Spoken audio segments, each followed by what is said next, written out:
বলেন, তাবুক বলেন, সব যুদ্ধের ময়দানে সাহাবায়ে কেরাম যখন ঝাঁপিয়ে পড়েছেন তারা মূলত ভয় করেছেন কাকে? আমাকে একটু সাক্ষী দেন তো, ইতিহাসে যতগুলো যুদ্ধ হয়েছে কাফেরদের সাথে, মুসলমানদের সৈন্য সংখ্যা কি কাফেরদের চাইতে বেশি ছিল নাকি?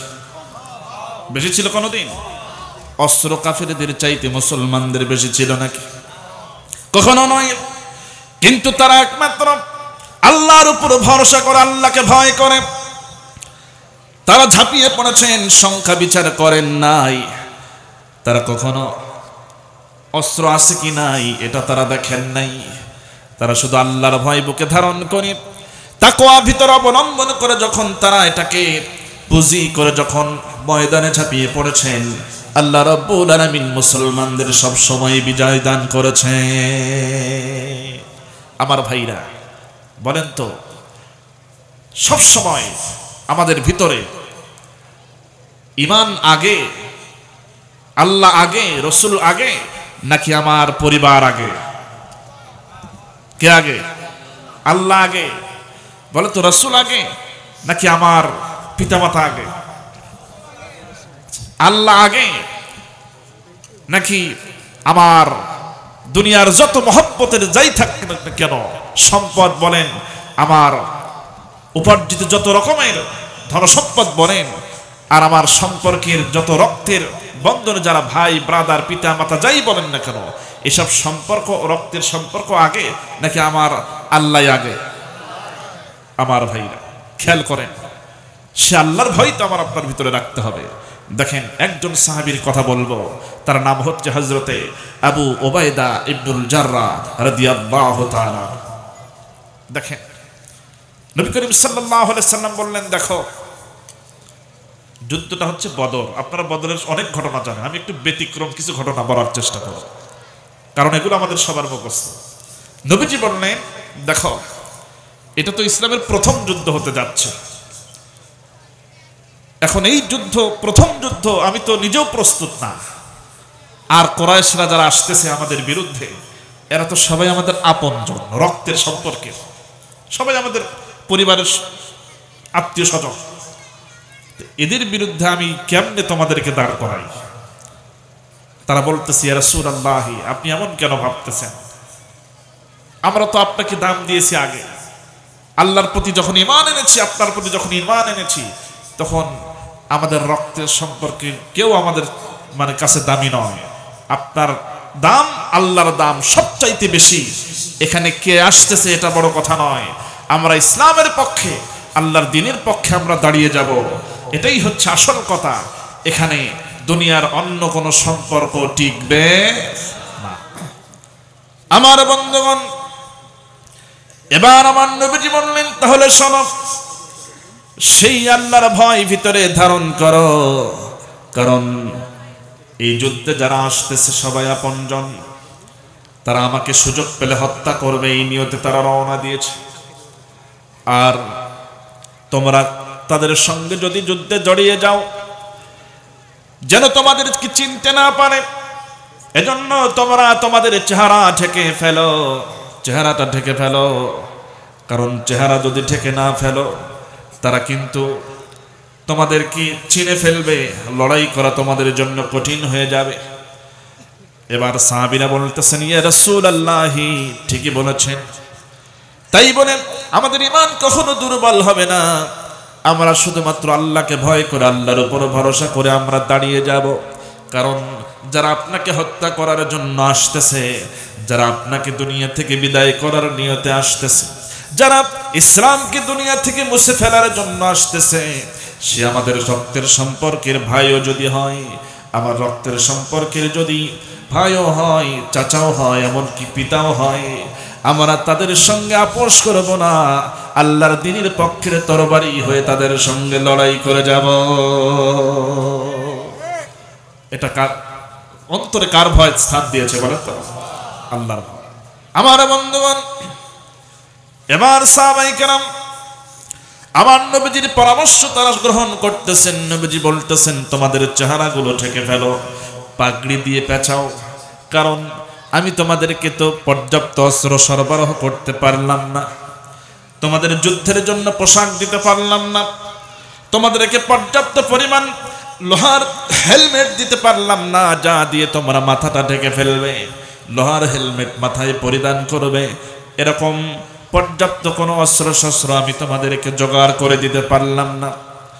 অতএব তোমরা তোমাদের যে পাগড়ি পরিধান করতেছ, ওই পাগড়ি দিয়ে তোমাদের চেহারা একেবারে সমস্ত চেহারাটা ঢেকে ফেলো, শুধু চোখ দুটো বের করে রাখবা। কারণ এই ময়দানে তোমাদের সঙ্গে যারা আসতেছে সবাই তোমাদের রক্তের সম্পর্কে, কেউ যেন চিনতে না পারে সহজে। সবাই এইরকম ভাবে পরামর্শটা নিয়ে পাগড়ি দিয়ে পেঁচায়া পেঁচায়া মাথা ঢেকে ফেললেন, একেবারে গলার পর্যন্ত চেহারাটা ঢেকে ফেললেন, শুধু চোখ দুটো বের করে রাখলেন। সাহাবীরা সামান্য কয়েকজনের লোহার হেলমেট ছিল, তারাই শুধু লোহার হেলমেট পরলো, কয়েকজনের যুদ্ধের পোশাক ছিল, তারাই শুধু যুদ্ধের পোশাক পরিধান করলো। এবার যুদ্ধের ময়দানে যখন তারা হাজির হয়ে যান, এবার লড়াই শুরু হয়ে গেল, যুদ্ধ চলতেছে। একটা পর্যায়ে হযরত আবু উবাইদা ইবনুল জাররাহ রাদিয়াল্লাহু তাআলা আনহু তিনি দেখতেছেন লড়াই করতেছেন, আর দেখতেছেন আহারে সব তো কুরাইশদের সব পরিচিত লোকজন, সবাই তো আমার বন্ধু বান্ধব, আমার আত্মীয় স্বজন, আমার রক্তের সম্পর্কের লোকেরা, প্রতিবেশীরা সবাই এসেছে নবীজিকে হত্যা করার জন্য, যুদ্ধ করার জন্য। অতএব আবু উবাইদা রাদিয়াল্লাহু তাআলা আনহু তিনি এবার কি করলেন, তিনি এখন এমনভাবে সিদ্ধান্ত নিলেন, যতই আমার পরিচিত জন হোক না কেন, সব চাইতে আমার নবীজি আগে, আমার আল্লাহ আগে। এখানে কোনো মানুষকে ভয় করা চলবে না, কোনো রক্তের সম্পর্কের আত্মীয়কে ভয় করা চলবে না, কোনো বন্ধু বান্ধবকে দেখে ভয় করা চলবে না। আল্লাহর ভয় বুকে ধারণ করে লড়াই চালিয়ে যেতে হবে, না হলে আমি বেঈমান হয়ে যাব, আমি দুনিয়া থেকে বেঈমান হয়ে মরতে চাই না। এরকম কথা যখন তার বিবেক তাকে বলল, আবু উবাইদা রাদিয়াল্লাহু তাআলা আনহু একে একে দুনিয়া থেকে বিদায় করে দিচ্ছেন কাফেরদেরকে।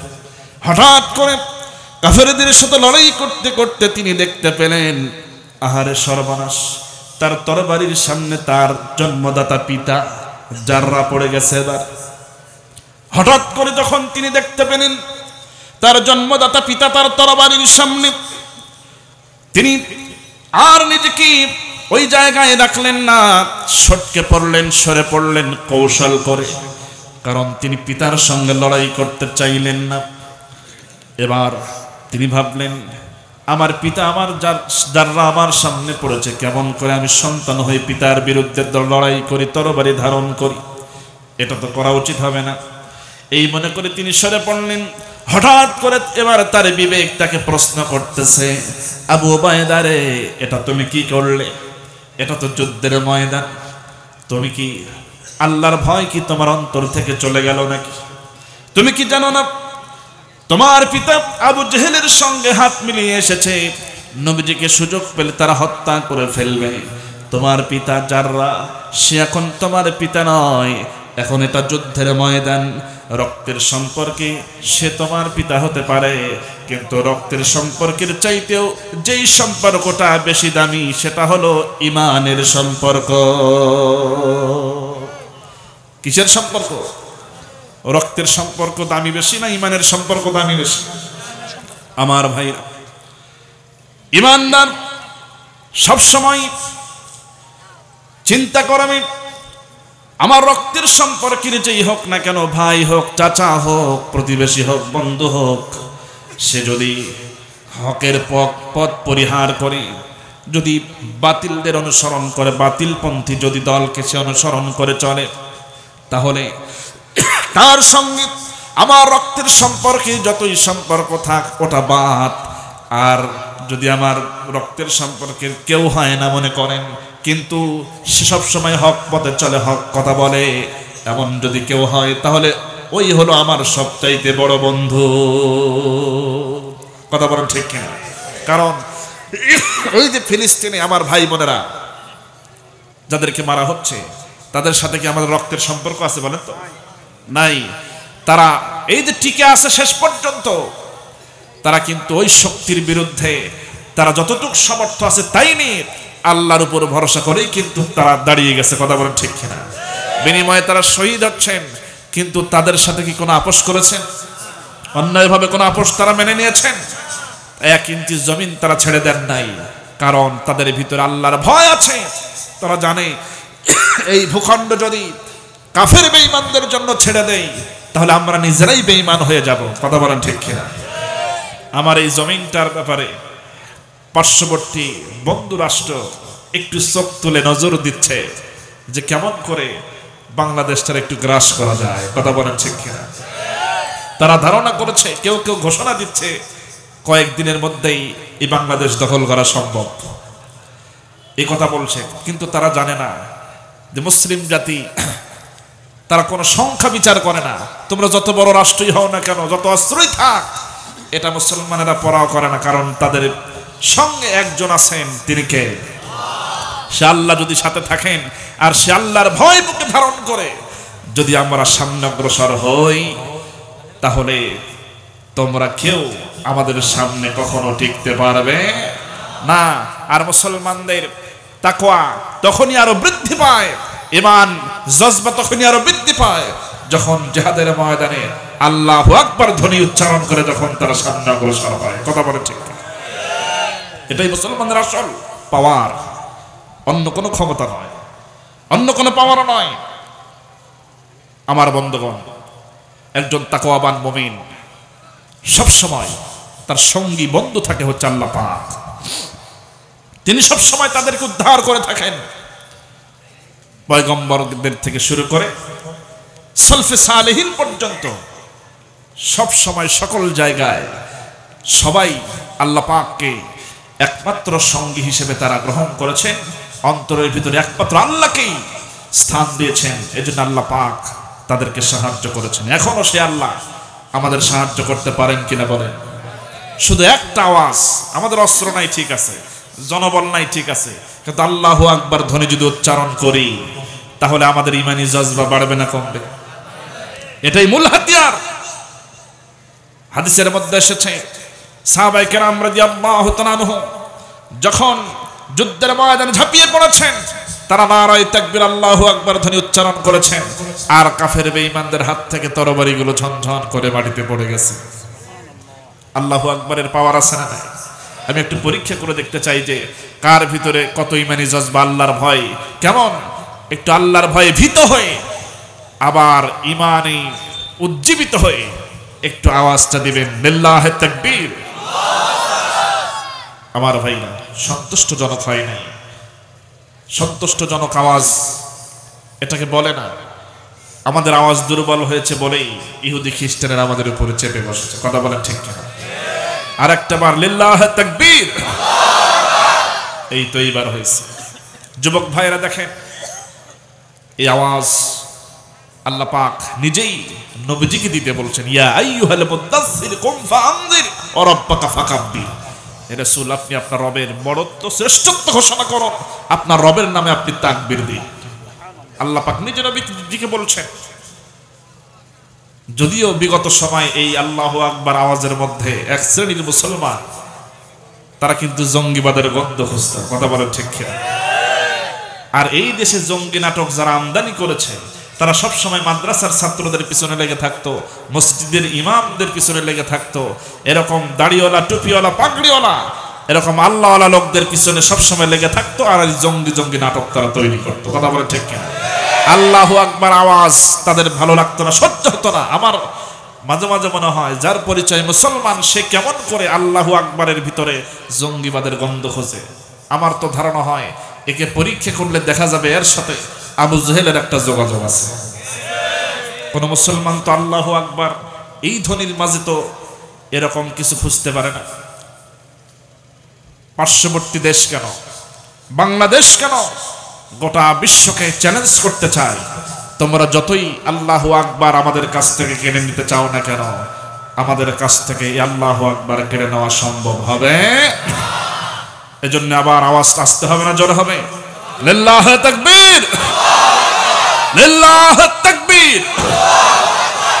যদি তোমাদের হিংসার আগুনে জ্বলে পড়ে হই ছাই, যদি তোমাদের আক্রোশ ঝরে চুরমার হয়ে যায়, যদি তোমাদের পথের কাটা মনে করো আমাদের, ষড়যন্ত্রের জাল বনে নাও প্রস্তুতি যুদ্ধের, যদি আমাদের ফাঁদে আটকাতে খোঁজো নানান উপায়, যদি আমাদের ফাঁদে আটকাতে খোঁজো নানান উপায়, সোজা পথে হেরে বাঁকা পথে নাও চাতুরীর আশ্রয়। যদি পৃথিবীর প্রতিটি কণাই গড়ে তল কারাগার, যদি আমাদের সর্বরসদের বন্ধ করো দ্বার, যদি বুলেটের আঘাতে বসতি কেঁপে ওঠে থর থর, তবু স্লোগানে একটাই ধ্বনি তুলব বারবার, নারায়ে তাকবীর আল্লাহু আকবার, নারায়ে তাকবীর আল্লাহু আকবার, নারায়ে তাকবীর আল্লাহু আকবার, নারায়ে তাকবীর।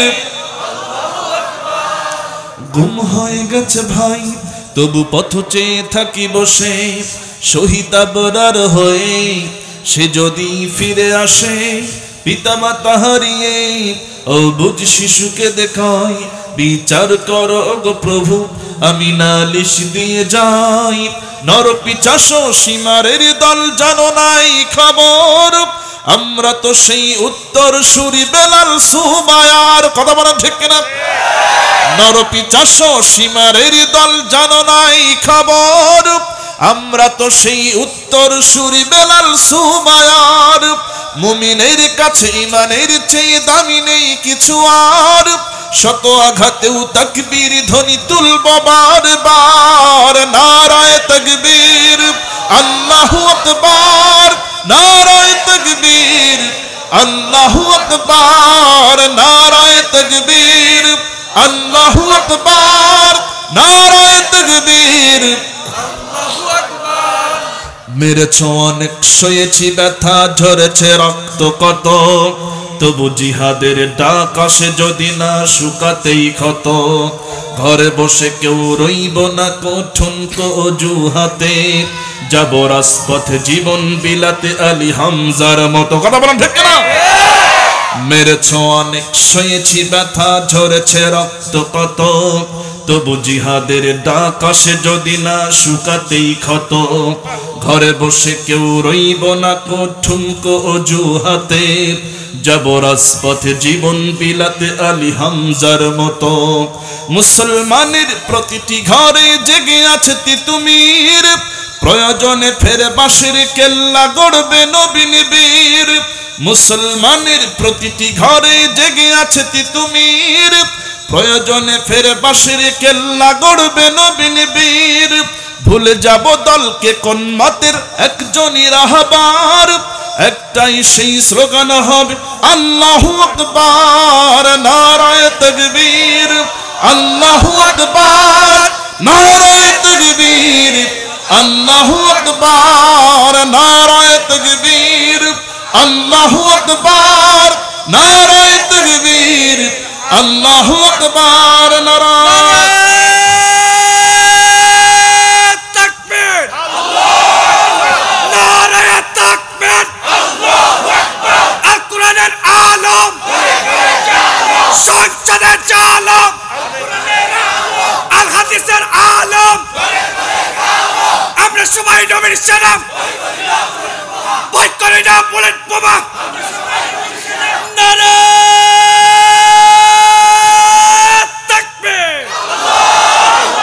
আমার বন্ধুগণ। তাহলে আল্লাহর নামের এই স্লোগান আমাদের কলিজা থেকে কেউ কি কেড়ে নিতে পারবে?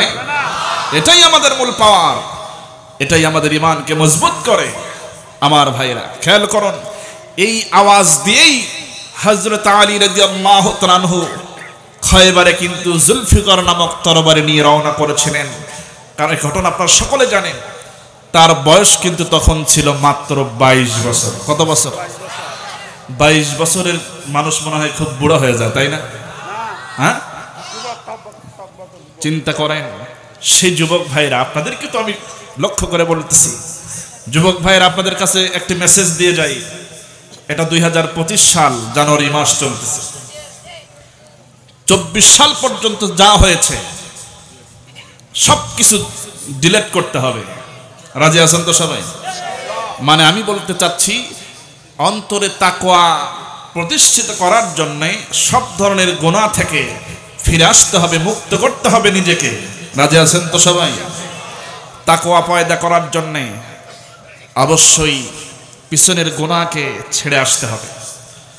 যত গার্লফ্রেন্ড আছে সব আজকে ডিলিট করে দিবেন, পারবেন তো? ওই মিথ্যে গার্লফ্রেন্ডের পিছনে সময় দিয়ে লাভ কি? কোনো লাভ নাই। যত টাকা খরচ করতেছেন, যত সময় নষ্ট করতেছেন, শুধু গুনার বোঝাই ভারী হচ্ছে, আপনার কিন্তু কোনো লাভ হচ্ছে না। আপনি যার পিছনে ছুটতেছেন, যাকে পাওয়ার জন্যে দিন রাত একাকার করছেন, একটা সময় দেখবেন যে আপনার সময় নষ্ট, শ্রম নষ্ট, ক্যারিয়ার নষ্ট। আপনাকে ঠিকই ছেঁকা দিয়ে আরেকজন ওই টাকওয়ালা, চুল নাই মাথায়, এমন একজনকে ঠিকই সে বেছে নেবে। অতএব আমরা যুবক সম্প্রদায় ইউসুফ আলাইহিস সালামের চরিত্র ধারণ করতে হবে। ওই ধরনের বয়ফ্রেন্ড গার্লফ্রেন্ডের দিন শেষ। 2025-এর বাংলাদেশ, আমরা বাড়িতে গিয়ে বলবেন যে আমরা বিয়ে শাদী করার মাধ্যমে হালাল সম্পর্ক স্থাপন করে নতুন সংসার জীবন এই নতুন বছরে শুরু করতে চাই। বলতে পারবেন তো ইনশাআল্লাহ? বলতে পারবে না কেন? এই চট্টগ্রামে একটা প্রোগ্রামে এক যুবক ভাই এসে দোয়া চাচ্ছে, বলতেছে হুজুর একটু দোয়া করবেন। কি দোয়া?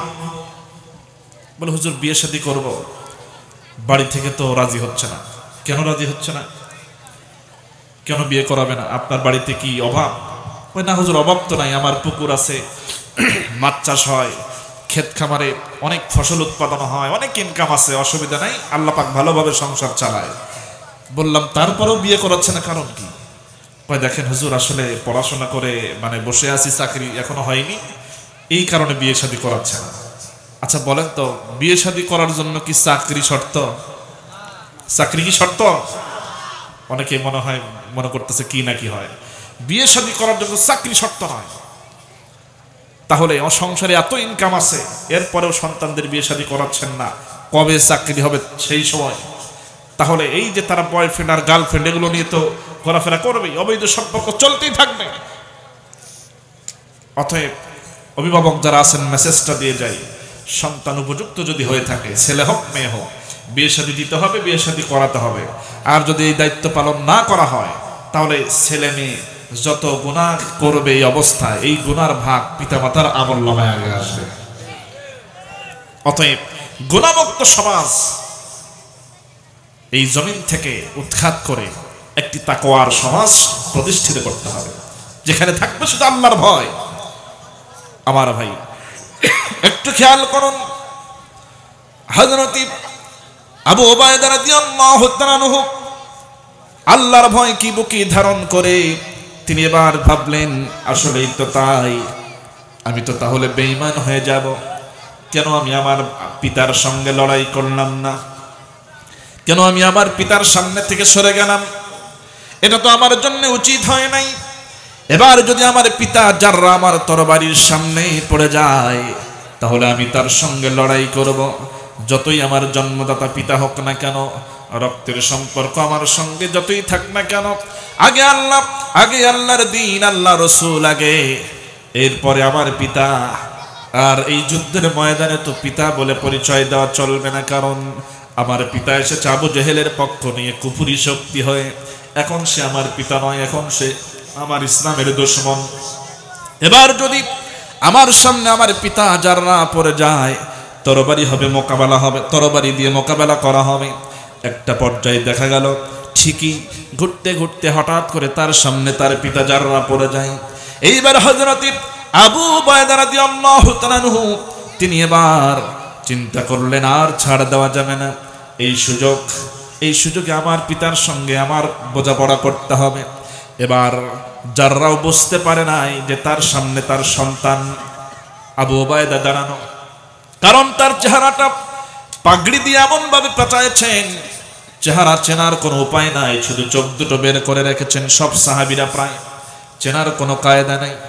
এবার পিতা জাররা যখন তরবারিটা উঁচু করেছে, হযরতে আবু উবাইদা রাদিয়াল্লাহু তাআলা আনহু আর দেরি করে নাই, আল্লাহর নামে হুঙ্কার দিয়ে সদর আঘাত যখন হেনেছেন, এক আঘাতেই আবু উবাইদার দেহ থেকে গর্দানটা গড়াগড়ি যেতে লাগে। এবার আবু উবাইদা রাদিয়াল্লাহু তাআলা আনহু এবার চিৎকার করে উঠলেন, তরবারিটা ছিটকে ফেলে দিয়া একটা দৌড় মারলেন। এই বদরের সীমানার বাইরে গিয়ে পাহাড়ের গোড়ায় বসে ডুকরে ডুকরে কাঁদতেছেন আর বলতেছেন, আহারে এই হাত দিয়ে আমি আমার জন্মদাতা পিতাকে দুনিয়া থেকে বিদায় করে দিলাম। এই হাত দিয়ে আমি আমার জন্মদাতা পিতা যার নাকি দুনিয়া থেকে বিদায় করে দিলাম।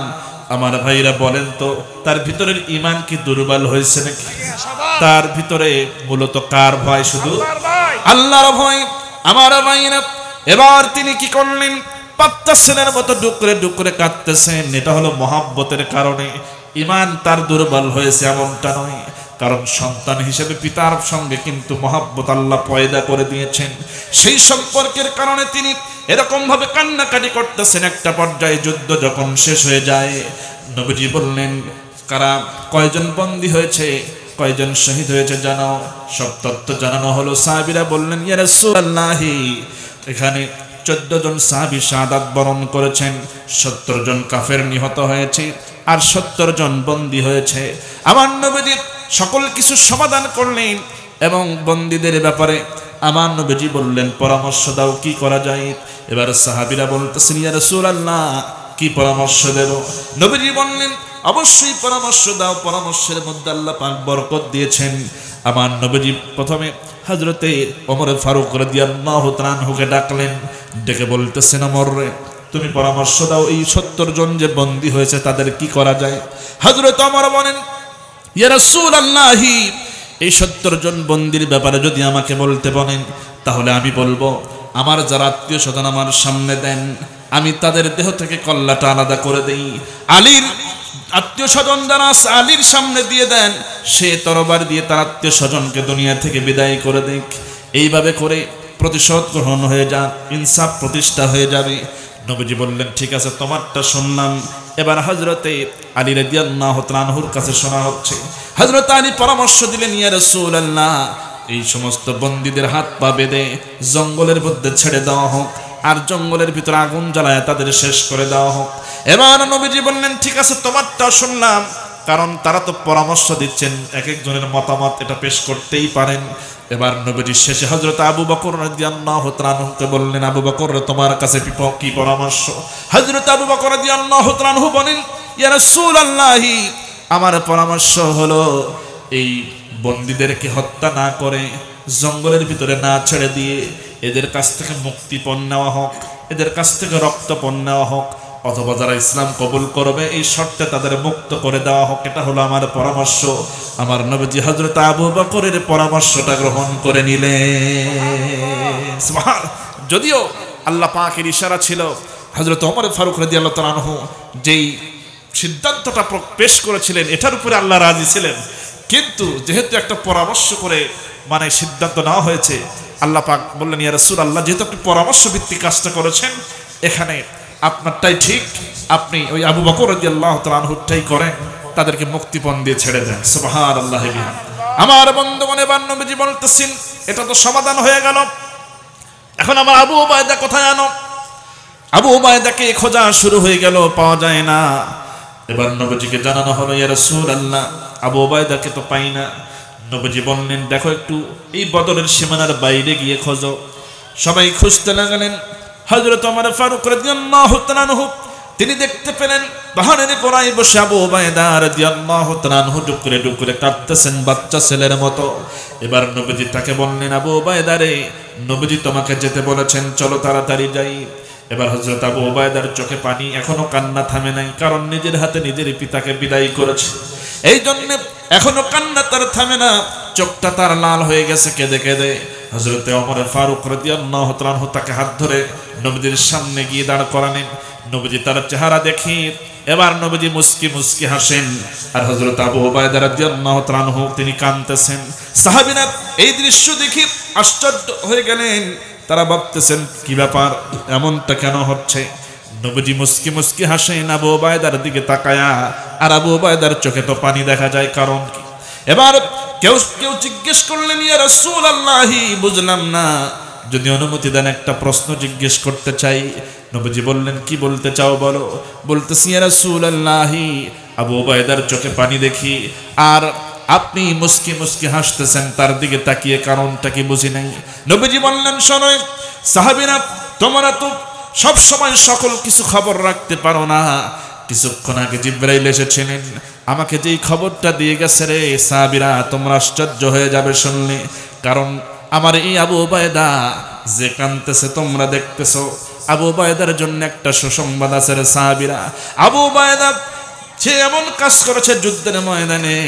আবু উবায়দা ইসলামকে দাম দিয়ে, আল্লাহর দ্বীনকে প্রাধান্য দিয়ে, আমি রাসূলকে প্রাধান্য দিয়ে, আল্লাহর ভয়কে বুকে ধারণ করে, এবং সে তার জন্মদাতা পিতা যারা আবু জেহেলের সঙ্গে এসেছে আমাকে হত্যা করার জন্য, আল্লাহর দ্বীনকে মিটায়া দেওয়ার জন্য। কিন্তু আবু উবায়দা পিতাকে পিতা মনে করে নাই, পিতাকে শত্রু মনে করে, ইসলামের দুশমন মনে করেছে এই যুদ্ধের ময়দানে। এবার সে সন্তান হয়ে ইসলামের পক্ষে তরবারি ধারণ করে তার পিতা জাররাকে এমন ভাবে আঘাত এনেছে, তার পিতারা জাররা তার তরবারির আঘাতেই তার গর্দানটা মাটিতে গড়াগড়ি গেছে। এই দৃশ্য আল্লাহ রাব্বুল আলামিনের কাছে এত ভালো লেগেছে, এত পছন্দ হয়ে গেছে, আল্লাহ পাক সিদ্ধান্ত জানিয়ে দিয়েছেন হযরত জিবরাইলের কাছে, জিবরাইল চলে যাও।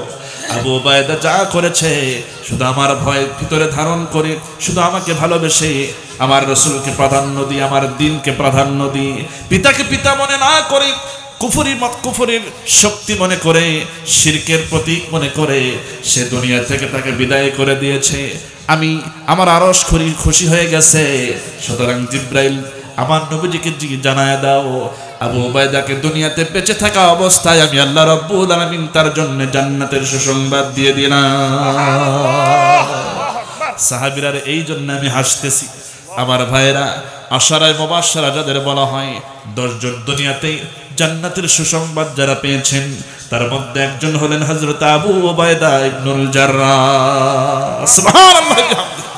এই কারণ তার ভিতরে একমাত্র আল্লাহর ভয় ছিল, এজন্য তিনি ভয় পেয়েছেন। আমি পিতাকে যদি ছেড়ে দেই, পিতা মনে করে এই ময়দানে, তাহলে আমি তো ঈমান হারাও হতে পারি।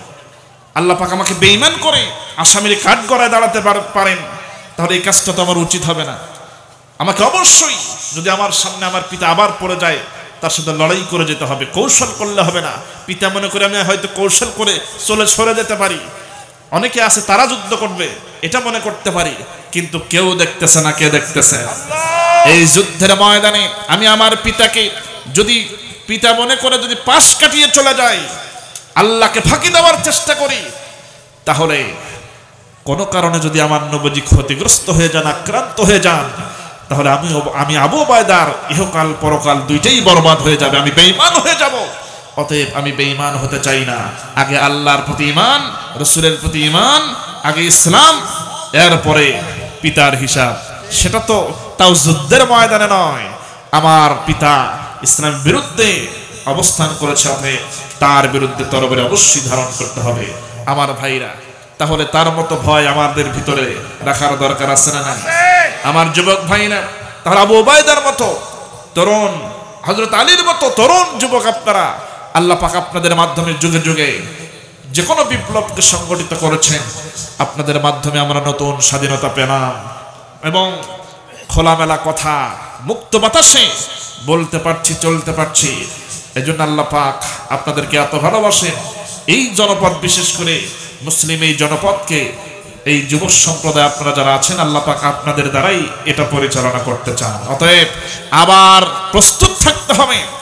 অন্য কোন ভিন্ন কোন দেশ হোক, রাষ্ট্র হোক, জাতি হোক, গোষ্ঠী হোক, যদি আবার জুলুম নির্যাতনের কোন নীল নকশা এই মুসলিম জনপদে চাপায়া দেওয়ার চেষ্টা করে, আপনারা কি তাদের ভয় করবেন? কাকে ভয় করবেন? আল্লাহকে ভয় করে তাদের বিরুদ্ধে প্রতিবাদ করার প্রয়োজন আছে না নাই? এর জন্য যদি শহীদ হতে হয়, রাজি আছেন তো? সময় হাজার হাজার শহীদ হয়েছে, প্রয়োজনে আরো লক্ষ লক্ষ শহীদ হতে হবে। মুসলমানেরা কোন অন্যায়ের সঙ্গে, জুলুমের সঙ্গে আপোষ করবে না। কথা বলেন ঠিক কিনা? রাজি আছেন? কারা কারা হাত তুলে দেখতে চায়?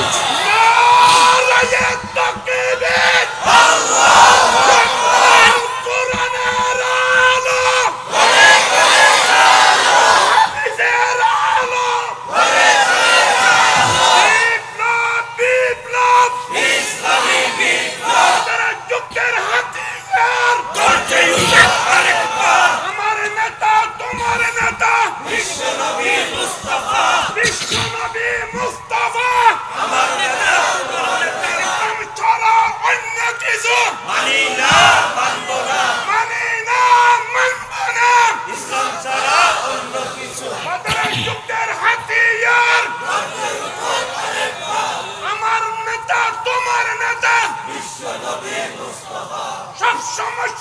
সমাধান দিতে পারে আল কোরআন, দিতে পারে আল কোরআন সব সমস্যার সমাধান।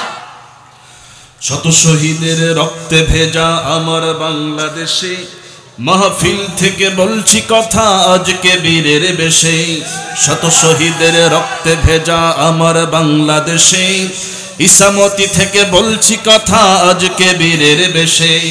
আমি তো দেখেছি 15 বছর অন্যায় বিচার, ছাত্র জনতার আন্দোলনে পালালো স্বৈরাচার। এখনই সময় কোরআনের রাজ কায়েমের হে বীর, আজকের মাহফিল থেকে দিন আল্লাহর তাকবীর, লিল্লাহ তাকবীর, লিল্লাহ তাকবীর। আমি তো দেখেছি সেনা হত্যা সদর দপ্তরে, আলেমদেরকে করল গুলি শাপলা চত্বরে। আমি তো দেখেছি সেনা হত্যা সদর দপ্তরে, হাফেজদেরকে করল গুলি শাপলা চত্বরে। আমি তো দেখেছি আলেমদেরকে করত নির্যাতন, কত আলেমদেরকে করলো ফাঁসির মঞ্চায়ন। আমি তো দেখেছি সাইদির উপর করেছে অত্যাচার, ইনজেকশনে বিষ দিয়েছিল জালেম স্বৈরাচার। কথা বলেন ঠিক কিনা মুসলমান? আমি তো দেখেছি সাইদির উপর করেছে অত্যাচার, ইনজেকশনে বিষ দিয়েছিল জালেম স্বৈরাচার। আজকে বিচার চাই সাইদি হত্যার, আজকে বিচার চাই ছাত্র হত্যার। সময় এসেছে বিচার চাওয়ার, জাগো হে বীর, সময় এসেছে বিচার চাওয়ার, জাগো হে বীর, লিল্লাহ তাকবীর। আমি তো দেখেছি রাস্তায় লোক থাকে অনাহারে, এক একে মন্ত্রী হাজার কোটি বিদেশে পাচার করে। আমি তো দেখেছি স্বৈরাচারের জুলুম নিপীড়ন, আমি তো শুনেছি আয়না ঘরের করুণ নির্যাতন। আমি তো দেখেছি 15 বছর করেছে দেশ শাসন, আমি তো দেখেছি বিনা ভোটে করেছে দেশ শাসন। আজকে বিচার চাই স্বৈরাচারদের, আজকে বিচার চাই ভোট ডাকাতদের। সময় এসেছে বিচার চাওয়ার, জাগো হে বীর, সময় এসেছে বিচার চাওয়ার, জাগো হে বীর, লিল্লাহ তাকবীর, লিল্লাহ তাকবীর। আমি তো দেখেছি গণহত্যা দিনে দুপুরে, আকাশ থেকে মারল গুলি হেলিকপ্টারে। আমি তো দেখেছি গণহত্যা দিনে দুপুরে, আকাশ থেকে করল গুলি হেলিকপ্টারে। আমি তো দেখেছি জুলাই আগস্ট রক্ত শহীদের, দেশের জন্য করেনি মায়া নিজের জীবনের। মুগ্ধ অসীম আবু সাইদের রক্তে কেনা দেশ, মুগ্ধ অসীম আবু সাইদের রক্তে কেনা দেশ। কোরআনের এই সংবিধানে চলবে বাংলাদেশ। রাজি আছেন? কারা হাত উঁচু করে দেখান।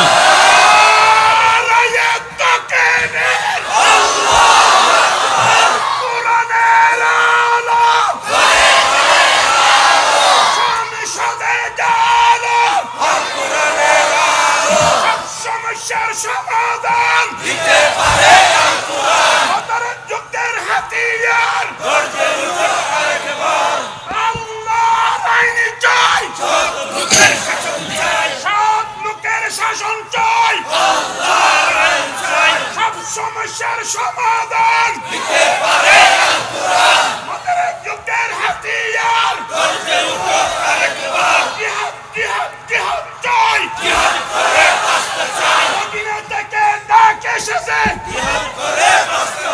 সব সমস্যার সমাধান দিতে পারে আল কোরআন। আল্লাহ ছাড়া মাবুদ নাই, ইসলাম ছাড়া শান্তি নাই। আল্লাহ ছাড়া মাবুদ নাই, ইসলাম ছাড়া শান্তি নাই। ইসলাম ছাড়া শান্তি নাই। আল্লাহ ছাড়া মাবুদ নাই, ইসলাম ছাড়া শান্তি নাই। ইসলাম ছাড়া শান্তি নাই। আমার নেতা তোমার নেতা বিশ্ব নবী মুস্তাফা, বিশ্ব নবী মুস্তাফা। আমার নেতা মুগ্ধ অসীম আবু সাইদের রক্তে কেনা দেশ, কোরআনের এই সংবিধানে চলবে বাংলাদেশ। আজকে এক সবাই দেশটা সাজাই, আজকে এক সবাই দেশটা সাজাই, সময় এসেছে দেশ সাজাবার, জাগো হে বীর, সময় এসেছে দেশ সাজানোর, জাগো হে বীর। লিল্লাহ তাকবীর। আল্লাহ কবুল করুন বলছে আমিন, আর জোরে বলছে আমিন। আমার বন্ধুগণ, তাহলে এজন্য শুধুমাত্র কার ভয় যথেষ্ট? আল্লাহর ভয় থাকলেই হবে, আর কোন ভয় এই অন্তরের ভিতরে রাখা চলবে না। আমার বন্ধুগণ, আমরা তো সেই ইব্রাহিমের সন্তান যিনি হলেন আমাদের জাতির পিতা। খেয়াল করুন, ওই সমাজের দিকে একটু তাকান, যার কারণে আমাদের নাম হলো মুসলিম। মিল্লাতা আবিকুম ইব্রাহিম হুয়া সাম্মাকুমুল মুসলিমিন, যার কারণে আমাদের নাম মুসলিম হলো। ওই সময় আমাদের জাতির পিতা একেবারে একাকী, সমস্ত শক্তির বিরুদ্ধে দাঁড়ালেন, কেউ তার সাথে নাই, এমনকি বাবাও নাই, নিজের জন্মদাতা পিতাও তার সাথে নাই। কিন্তু তিনি দুনিয়ার কোন শক্তিকে পরোয়া করলেন না, সঙ্গী হিসেবে কাউকে পেলেন না, পরিবার পেলেন না, পিতাকেও পেলেন না। তারপরেও তিনি কার ভয় বুকে ধারণ করে থাকলেন? কার পক্ষে থাকলেন? এবার তাকে ধরা হলো, পাকড়াও করা হলো, এবার তাকে আগুনের মধ্যেও ফেলে দেওয়া হলো। মজবুত ঈমান, আল্লাহর ভয়, তাকওয়া সর্বোচ্চ মান তার ভিতরে অবস্থান করার কারণে আল্লাহ পাক তার জন্য আগুনকে ফুলের বাগান বানায় দিলেন। আমার ভাইয়েরা, তাহলে আল্লাহ পাক যেই ইব্রাহিম আলাইহিস সালাতু ওয়াস সালামকে তার জন্য আগুনকে ফুলের বাগান বানায় দিলেন, আমাদের জন্যও যদি আগুনে ফেলে দেওয়া হয় ফুলের বাগান বানায় দিতে পারেন কিনা? এজন্য আল্লাহ পাক যা করতে চান, কবির ভাষায় কবি বলতেছেন, ওই রকম ঈমান, ওই রকম সাহস তোমাদের জাতির পিতার মতো ভিতরে পয়দা করো। আল্লাহর ভয় ছাড়া অন্য কারো ভয় রেখো না। আজ ভি হো जो इब्राहिम का इमा पैदा, आज भी हो जो इब्राहिम का इमा पैदा, आग कर सकती है एक अंदाज गुलिस्ता पैदा। आज যদি ইব্রাহিমের মতো ঈমান যদি তোমার আমার ভিতরে পয়দা হয়ে যায়, তাহলে আজ আল্লাহ রাব্বুল আলামিন তোমার আমার জন্য আগুনকে ফুলের বাগান বানায় দিতে পারে। তাহলে মূলত কার ভয়? আল্লাহর ভয়। সেই তাকওয়া আমার আপনার ভিতরে অর্জন করতে হবে। আমার বন্ধুগণ, এরপরে আত্মশুদ্ধি, তাকওয়াবান যেই হবে তার জন্য আত্মশুদ্ধি খুব সহজ। কদ আফলাহা মান তাযাক্কা ওয়া যাকারা ইসমা রাব্বিহি ফাসাল্লা। খেয়াল করেন, সেই সফল হয়েছে যে তার অন্তরকে পরিশুদ্ধ করতে পেরেছে। সুবহানাল্লাহ। কেউ দেখে না, দেখেন কে? কেউ শোনে না, শোনেন কে? আমার ভাইরা, আল্লাহর দৃষ্টির সামনে কোনো কিছু কি গোপন আছে? কোরআনে কারীম বলছে, ওয়ায়ালামু মা ফিল বাররি ওয়াল বাহরি ওয়া মা তাসকুতু মিন ওয়ারাকাতিন ইল্লা ইয়ালামুহা। জলের ভিতরে, সাগরের ভিতরে কি হয়, অন্তরিক্ষের ভিতরে কি হয়, কোন জায়গায় কি হয়, আল্লাহ রাব্বুল আলামিন বলছেন। শুধু তাই নয়, কোন গাছের পাতাটি কোন সময় পড়ে যায়, কত সময় হেলে দুলে, কতবার ঝাঁকুনি দিয়ে জমিনে পড়ে যায়, প্রতিটা মুহূর্তের খবর আমার দরবারে হয়ে যায়। সুবহানাল্লাহ। চিন্তা করেন, এই যে শীতের মৌসুম, পাতা কিন্তু ঝরে ঝরে যাচ্ছে, ঝরে পড়ে শীতের মৌসুমে। এক গাছে কত পাতা পড়ে, একটা পাতা কতবার কত ঝাঁকুনি দিয়ে আস্তে আস্তে নিচে উপর থেকে নিচে পড়ে, প্রতিটা মুহূর্তের খবর আল্লাহর কাছে হয়ে যায়। সুবহানাল্লাহ। আমার ভাইরা, এজন্য আত্মশুদ্ধির জন্য আমাদেরকে একেমাত্র ভরসা করতে হবে পাখিদের মতো। কাদের মতো? পাখিরা যেমন সকালবেলায় খালি পেটে বের হয়ে যায়। কি পেটে? খালি পেটে বের হয়ে যায়। ভরসা থাকে কার উপর? সন্ধ্যা হতে না হতেই আল্লাহ রাব্বুল আলামিন সমস্ত পাখিগুলারে পেট ভরায়া নিজের ঘরে পৌঁছায় দেয়। সুবহানাল্লাহ। পাখির মতো চরিত্র আমার আপনার হতে হবে, পাখির মতো ভরসা আল্লাহর উপর রাখতে হবে, তাহলে আল্লাহ পাক আমাদেরকে পরিশুদ্ধ করবেন। আমার বন্ধুগণ, অনেক মা বোনেরা হয়তো শুনতেছেন আলোচনা, পর্দার বিষয় বলা হয়েছে, খেয়াল করুন। আমি যেহেতু আমার সময় বেশি নেই, এই পর্দার ব্যাপারে কিছু কথা অবশ্যই বলবো। পর্দা কি শুধু নারীদের জন্য না পুরুষদের জন্য? দুইটার জন্য আছে। সবাই বলে আবার পর্দা কি সুন্নত না ফরজ? ফরজ। নামাজ যেমন ফরজ, পর্দাও তেমন। এই পর্দার বিধানটা কিন্তু নাজিল হয় হচ্ছে মদিনায়। কোথায়? আমি আপনাদের একটা ব্যতিক্রম একটা তথ্য আপনাদেরকে দিয়ে যাচ্ছি, খেয়াল করুন। পর্দার বিধানটা নাজিল হয় মদিনায়, এবং এটা নাজিল হয় হলো রাতের বেলায়। কখন? কোন সময়? রাতের বেলায় নাজিল হয়। সাহাবীরা এবং নারীরা সবাই মসজিদে নববীতে ওই দিন ইশার নামাজ আদায় করে সবাই যে যার বাড়িতে পৌঁছে গেছেন। মসজিদে নববীতে নারীদের ভিন্ন ব্যবস্থা ছিল, তারাও নামাজ আদায় করেছেন, তাদের রাস্তা ভিন্ন ছিল আসা যাওয়ার, এবং নামাজের ব্যবস্থা ভিন্ন ছিল, তারা নামাজ আদায় করেছেন এবং ভিন্ন রাস্তায় তারা বাড়িতে চলে গেছেন। ওই দিনে ইশার নামাজ আদায় করে সবাই বাড়িতে গেছেন। এমন সময় গভীর রজনীতে হযরত জিবরাইল আলাইহিস সালাতু ওয়াস সালাম চলে আসলেন, আমার নবীর কাছে চলে এলেন। পর্দার বিধানটা নাজিল করার জন্য তিনি চলে এলেন। আমার বন্ধুগণ, হযরত জিবরাইল আলাইহিস সালাতু ওয়াস সালাম এসে সূরা নূরের 31 নম্বর আয়াত নাজিল করে দিলেন, ওয়া কুল লিল মুমিনাতি ইয়াগুদুদনা মিন আবসারিহিন্না ওয়া ইয়াহফাযনা ফুরুজাহুন্না ওয়া লা ইউবদিনা জিনাতাহুন্না ইল্লা মা যাহারা মিনহা ইলা আখিরিন আয়াত। এই আয়াতটা হযরত জিবরাইল আলাইহিস সালাতু ওয়াস সালাম নাজিল করে বললেন, ইয়া রাসূলুল্লাহ, মুমিনা নারীদেরকে আপনি জানায়া দেন তারা যেন তাদের দৃষ্টিকে অবনমিত রাখে এবং তারা তাদের বক্ষদেশ যেন চাদর দিয়ে আবৃত করে নাই, ঢেকে নাই, তাদের শরীরটা যেন চাদর দিয়ে ঢেকে নাই। এবং এইভাবে করে আরো কিছু বিধান সহকারে এই আয়াতটা নাজিল করা হলো। মূলত পর্দার বিধানটাকে ফরজ করে আয়াতটা নাজিল হয়ে গেল। এবার আমার নবী সঙ্গে সঙ্গে এক মুহূর্ত দেরি করলেন না, জলিলুল কদর কয়েকজন সাহাবীকে ডাকলেন, ডেকে বললেন, সাহাবীরা, এই মুহূর্তেই জিবরাইল আলাইহিস সালাতু ওয়াস সালাম এসে এই যে পর্দার বিধান, ফরজ বিধান নাজিল করে গেল আল্লাহর পক্ষ থেকে, এবার এই বিধানটা সকলের ঘরে ঘরে গিয়ে পৌঁছে দিতে হবে। সাহাবীরা বললেন, ইয়া রাসূলুল্লাহ, কোনো চিন্তা করবেন না, আমরা এখনই সবার ঘরে ঘরে আল্লাহর এই বিধানকে পৌঁছে দেওয়ার জন্য চলে যাচ্ছি। গভীর রজনীতে সবাই চতুর্দিকে ছড়িয়ে পড়ল। যার ঘরে গেল দরজায় নক করতেছে, ভেতরে আছো নাকি?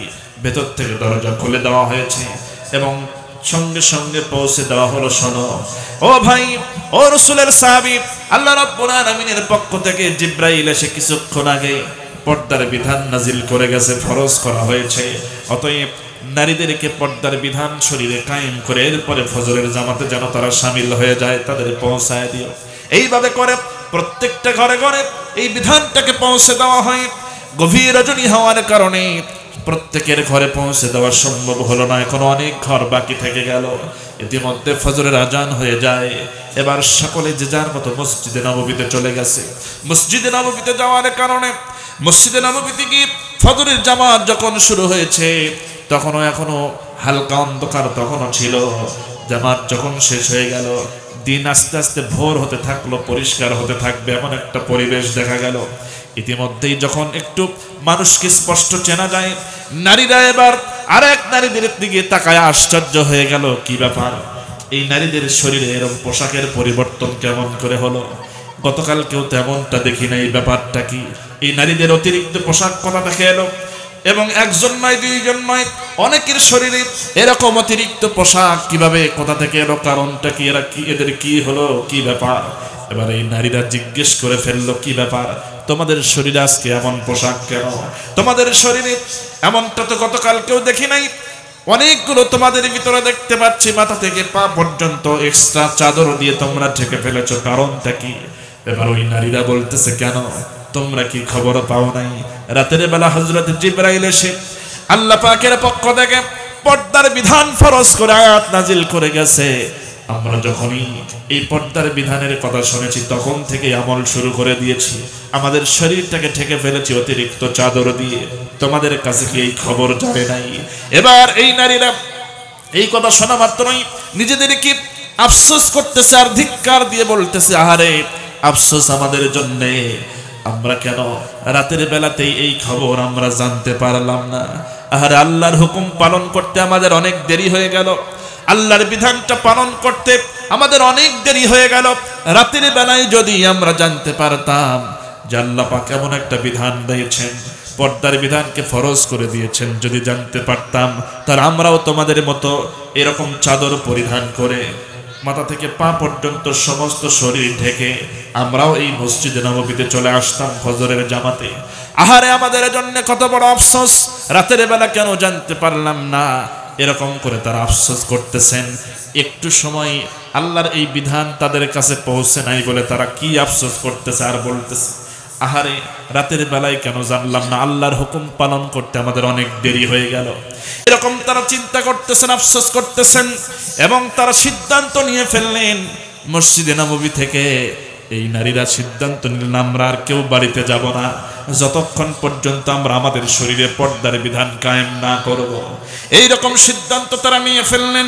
এবং তাদের সঙ্গে এই ফজরের জামাতে ছোট ছোট বাচ্চারা যে তাদের সঙ্গে এসেছিল, এই ছোট ছোট বাচ্চাদেরকে বাড়িতে পাঠায়া দেওয়া হলো, তোমরা বাড়িতে চলে যাও, ঘরের ভিতরে 2-4টা চাদর যা পাও তাড়াতাড়ি নিয়ে আসো, আমরা পর্দার বিধান শরীরে আগে কায়েম করব, এরপরে মসজিদে নববী থেকে বের হব, বাড়িতে যাব। এবার ছোট বাচ্চারা সবাই দৌড়ে যে যার বাড়িতে চলে গেল, 2-4টা চাদর যে যার ঘরে যা পেল সবাই নিয়ে আসা শুরু করলো, কারো মায়ের জন্য, ফুপুর জন্য, খালার জন্য, এরকম করে চাদর তারা নিয়ে আসলো। কারণ কেবল তো আয়াত নাজিল হয়ে গেছে, এখনো তো বোরকার পরিবেশ এখনো আসে নাই, কেবল তো আয়াত নাজিল হয়েছে, বোরকার সিস্টেম তো এখনো চালু হয় নাই। এজন্য অতিরিক্ত চাদরগুলো তারা বাড়ি থেকে নিয়ে আসলো ছোট ছোট বাচ্চারা। এবার সবার এই নারীদের হাতে যখন সেই চাদরগুলো দিয়ে দেওয়া হয়, তারাও ওই নারীদের মতো মাথা থেকে পা পর্যন্ত সমস্ত শরীরটা ঢেকে ফেললো, অতিরিক্ত চাদর দিয়ে তাদের সমস্ত শরীরটাকে ঢেকে ফেললো। আর বলতেছে, আহারে রাতের বেলায় যদি জানতে পারতাম তাহলে এই রকম করে রাতের বেলাতেই আল্লাহর এই বিধানটাকে আমরা পালন করা শুরু করতে পারতাম। আহারে আমাদের জন্য আফসোস, রাতের বেলায় কেন জানতে পারি নাই, আল্লাহর বিধান আল্লাহর হুকুম পালন করতে আমাদের অনেক দেরি হয়ে গেল। এরকম আফসোস যদি তারা করতে পারে, আজকের সমাজের নারীরা যারা আছে আজকেও তাদের সামনে সেই আল্লাহর বিধান, পর্দার বিধান আজও আছে না নাই? কথা বলেন, আছে না নাই? তাহলে যদি সেই বিধান থেকে থাকে তাহলে আজকের নারী সমাজের এরকম আফসোস করার প্রয়োজন আছে না নাই? কিন্তু সেরকম তো আফসোস দেখা যায় না, সেরকম আফসোস নাই। আমার বন্ধুগণ, স্বামী আর স্ত্রী উভয়ের জন্য এই পর্দার বিধান ফরজ করা হয়েছে। পুরুষ নারী, স্বামী স্ত্রী সবার জন্য এই বিধানকে ফরজ করা হয়েছে। আমার ভাইরা খেয়াল করেন, স্বামী আর স্ত্রী দুজনের ভিতরে পবিত্র বন্ধন কে দিয়েছেন? স্বামী আর স্ত্রী, পুরুষ আর নারী। খেয়াল করেন, এই দুইজনের ভিতরে আল্লাহ রাব্বুল আলামিন যেই সম্পর্কটা পয়দা করে দিয়েছেন, দুজনের জন্য যখন পর্দার বিধান দেওয়া হলো, পৃথিবীর সমস্ত নারী আর পুরুষদের জন্য যখন পর্দার বিধান দেওয়া হলো, স্বামী আর স্ত্রী তাদের ভিতরে পর্দা নাই, কিন্তু পরিবারে আরো যে অন্যান্য সদস্য আছে, পরিবারের ভিতরে ভাই আছে, এরপরে আর অন্যান্য যারা মাহারাম, গায়ের মাহারাম যারা আছে, এরকম যদি কেউ থাকে, নিজের স্ত্রী ওই রকম পরিবেশে কি রাখা যাবে নাকি? কথা বলেন, রাখা যাবে? রাখলে কি পর্দার বিধান কায়েম হবে? ফরজ বিধান লঙ্ঘন হয়ে যাবে। আমার ভাইয়ের সঙ্গে আমার স্ত্রীর দেখা করার মনে হয় জায়েজ আছে? আছে না? আল্লাহ পাক কার কার সাথে দেখা করা যাবে যাবে না এই কথা একেবারে খুলে খুলে বর্ণনা করে দিয়েছে। আমার বন্ধুগণ, তাহলে ঘরে আগে পর্দার বিধান কায়েম করতে হবে, এরপরে বাহিরে। খেয়াল করুন, যদি পুরুষ হয়ে যারা বিয়ে করেছেন তারা যদি বাহিরে বের হয়ে পর্দার বিধান কায়েম করতে চান তাহলে স্ত্রীদেরকে সাথে করে নিয়ে বের হবেন ঘুরতে ফিরতে বেড়াবার জন্য, তাহলে দেখবেন পর্দার বিধান সহজে আপনার পালন করা সহজ হয়ে যাবে। কথা বলে ঠিক কিনা?